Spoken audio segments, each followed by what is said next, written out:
జగన్మోహన్ రెడ్డి గారి నాయకత్వంలో 2019 నుంచి ఇప్పటి వరకు సుమారు 80 నుంచి 90 మంది వరకు సలహాదారులు, ఉప సలహాదారులు నియమించారు. ఈ 80-90 మంది సలహాదారులను నియమించి ప్రభుత్వానికి ఏ విధంగా వీళ్ళు సలహాలు ఇస్తున్నారో ఎవరికి అర్థం కాని పరిస్థితిలో ఉంటే మన రాష్ట్రానికి తీవ్రమైన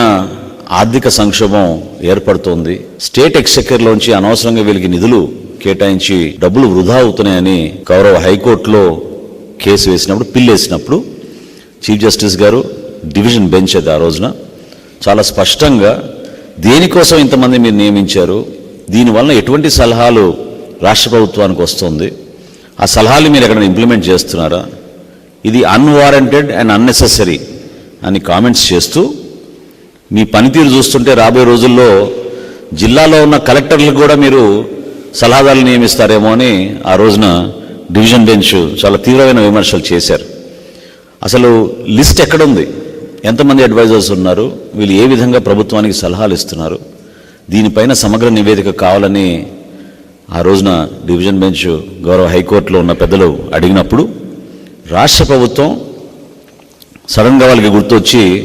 మార్చ్ 2023